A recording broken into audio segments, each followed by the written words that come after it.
বাঙালিয়ানা outfit নিয়ে হাজির হয়ে গেল ব্লগের শুরুতেই আমার ছোট্ট আদুরে মেয়ে শার্লিনা। হে এভরিওয়ান, আসসালামু আলাইকুম। সবাই কেমন আছেন? আলহামদুলিল্লাহ আমরা খুব ভালো আছি। খুব ভালো আছি বলতে গেলে মন এখন অনেক খারাপ, কারণ আমি বাংলাদেশ থেকে আসছি, খুব বেশি দিন হয়নি। সো এখনও মন বসাতে পারছি না, দেশের সবাইকে খুব বেশি মিস করছি। তো শার্লিনার বাবা তো আমাদের খুব কম সময় দিতে পারছে, কারণ ও কাজে ব্যস্ত থাকে। আর একটা ছুটির দিন আমাদের জন্য প্রায় ঈদের দিনের মতো এখন, কারণ সপ্তাহের বাকি 6টা দিন আমরা বাসায় থাকি মামে। আর তাছাড়া গত 10 দিন আমরা কোয়ারেন্টাইনে ছিলাম, বাসায় বের হয়েছি, একদিন বের হয়েছি এর মধ্যে। তো কোয়ারেন্টাইন শেষ আমাদের, এখন ভ্যাকসিন নেওয়ার সময় হয়ে গেছে। আর এই তো ছুটির দিন, তো একটু বের হওয়াই লাগে, অন্তত ফ্রেশ হওয়ার জন্য। বেসিক্যালি আমি মেন্টালি অনেক বেশি কি বলবো, ভেঙে পড়েছি, কারণ দীর্ঘ 6টা মাস আমরা বাংলাদেশে ছিলাম, তো বছরের প্রায় অর্ধেক সময়, এটা লং টাইম। তো আমাদের অভ্যস্ত হতে একটু সময় লাগছে, তাই ছুটির দিনটা একটু বের না হলে মনে হয় যে কেমন যেন লাগে। অ্যাটলিস্ট মনটাকে ফ্রেশ করার জন্য আমাদের একটু বের হতে হয়। যাই হোক, নর্মালি এমনি ছুটির দিনে আমরা কোথাও না কোথাও যাই। Hello everyone, it's hour holiday. So আজকে আমরা একটা সুন্দর বারে এসেছি কাফে খাওয়ার জন্য। এই যে বারটা, সো আপনাদের সাথে শেয়ার করব। এইটা হচ্ছে এন্ট্রি, আমরা বারে ঢুকছি। বারটা অনেক বিশাল, নিচে বার আর উপরে হচ্ছে একটা রেস্টুরেন্ট। তো আমার উপরে কখনো যাওয়া হয়নি, জাস্ট কফি খাওয়ার জন্য এখানে আসা হয়। এখানে আইসক্রিম, ডেজার্ট আইটেম, কফি, অনেক রকমের জুস, অনেক কিছু পাওয়া যায়।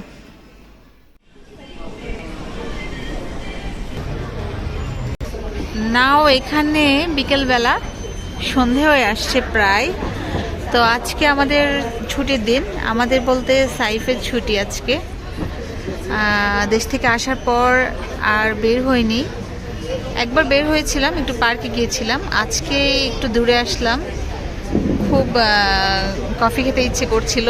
আমি তো এমনি অনেক কফি লাভার।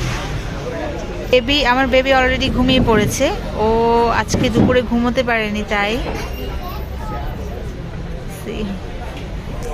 এই বারটা আমার অনেক প্রিয়, আমাদের বাসা থেকে অনেক দূরে।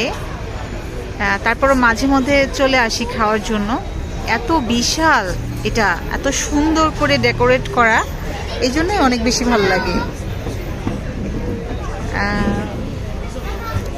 এখানে ভেতরেও বসে খাওয়া যায়, কিন্তু আমার ভ্যাকসিন দেওয়া নেই, তাই আমি এখানে যেতে পারবো না। কিন্তু আমার বাইরে খাওয়ার পারমিশন আছে, আমরা জেনে নিয়েছি ইনফরমেশন, তারপর এখানে এসে বসেছি। যদিও খুব সুন আমি ভ্যাকসিন নিয়ে নেব, কারণ আর কিছুদিন পর এখানে ভ্যাকসিন বাধ্যতামূলক করা হচ্ছে। 2 ডোজ ভ্যাকসিন শেষে যে গ্রিন পাস দেওয়া হবে, ওই গ্রিন পাসের মাধ্যমে সবখানে এন্ট্রি করতে হবে। এই যে এসে পড়লো আমার ফেভারিট ক্যাপুচিনো। বাংলাদেশে ক্যাপুচিনোকে কিন্তু ক্যাপাচিনো বলা হয়, ইটালিয়ান ভাষায় এটাকে ক্যাপুচিনোই বলে। এনিওয়ে, বারটায় আসা হলো, কিন্তু বারটার নাম শেয়ার করা হয়নি। এটা হচ্ছে লো জিও দি আমেরিকা। আই ডোন্ট নো এটা আমেরিকান কোনো কোম্পানি কিনা, আমার জানা নেই। কফি খেয়ে আমরা বেরিয়ে পড়লাম, কারণ অলরেডি 8টা বেজে যাচ্ছে, এখানকার দোকানগুলো বন্ধ হয়ে যাবে। তাই আমাদের কিছু কেনাকাটা আছে। আমাদের বাসার কাছেই আমাদের খুব কাছের কয়েকজন মানুষ, কয়েকজন ফ্রেন্ডস মিলে একটা এলিমেন্টারি শপ বলে এখানে যেটাকে, তো এরকম একটা শপ দিয়েছে আমাদের এলাকায়। তো আমি প্রথমবার ভিজিট করতে গেলাম, আর তাছাড়া টুকটাক কিছু বাজার তো আছেই। এই শপটাতে নিত্য প্রয়োজনীয় প্রায় সব কিছুই পাওয়া যায়। আর আসলে একটা একটা করে বলতে গেলে তো আমার ব্লগই শেষ হবে না। আপনারা একটু একটু দেখতে থাকুন, আমি কিছু অংশ ক্যামেরা বন্দি করে এনেছি। আর সেই সাথে পরিচয় করিয়ে দিচ্ছি দ্য কিউটেস্ট গার্ল আলাইনার সাথে, আমার ফ্রেন্ডের মেয়ে। আর সবচেয়ে বড় পরিচয় হচ্ছে ও আমার শার্লিনার ফ্রেন্ড। এখন ওর মা আমি ফ্রেন্ড, এখন ওরা দুজনও ফ্রেন্ড। মাশাল্লাহ, সে মাশাল্লাহ প্লিজ। আমার মেয়ে তো অনেক দিন পরে আলাইনাকে পেয়ে খুব এক্সাইটেড। যদিও বয়সে আলাইনা হচ্ছে আমার মেয়ের চেয়ে প্রায় 1 বছরের বড়, কিন্তু বাচ্চা তো বাচ্চাই। ওরা সমবয়সী হোক আর কয়েক বছরের ব্যবধানই হোক, ওরা একজন একজনকে পেলে অনেক বেশি হ্যাপি থাকে।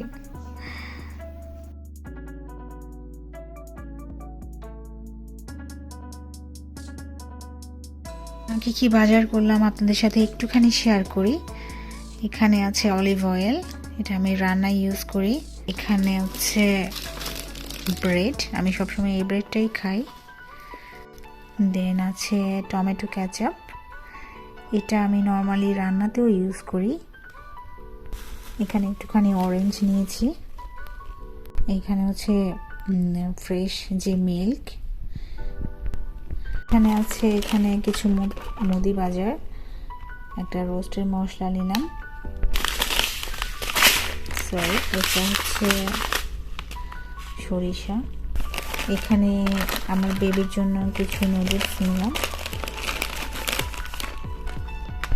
আর একটা কথা শেয়ার করি আপনাদের সাথে, আমরা যারা অ্যাব্রোডে থাকি তারা নুডলস তো কম বেশি সব বাচ্চারাই পছন্দ করে। সো এই নুডলসটা মানে এই যে হালাল লেখা যেখানে, ঠিক এই জায়গাটা এটা চেক করে সব সময় বেবিদের জন্য বা আপনারা যারা নুডলস পছন্দ করেন সব সময় খেতে, তারা এই হালাল চিহ্নটা দেখে কিনবেন। এখানে কিছু ফ্রেশ ধনিয়া পাতা নিয়েছি, যদিও এগুলো আমাদের বাংলাদেশের মতো না, একটু ডিফারেন্ট, স্মেলটাও অনেকটা ডিফারেন্ট। এখানটায় আছে আমাদের দেশি ফ্রোজেন মাছ, হাওর মাছ। আমি যদি কখনো খাইনি, ফার্স্ট টাইম নিলাম। এখানে হচ্ছে পাবদা মাছ, এটা কম বেশি অনেকে হয়তো খেয়েছেন। এখানে নিয়েছি একটা হার্ড চিকেন, এগুলো সবই ফ্রোজেন, কারণ দুর্ভাগ্যবশত বাংলাদেশের সব মজার মজার সব খাওয়ার, মাছ বলেন, দেশি মুরগি বা এই টাইপের কোনো জিনিস, এগুলো আমাদেরকে ফ্রোজেনই খেতে হয়। এখানেও টুকটাক কিছু ঘরের প্রয়োজনীয় জিনিস নিয়েছি। এই ছিল আজকে টুকটাক বাজার। সবাই ভালো থাকবেন, আল্লাহ হাফেজ।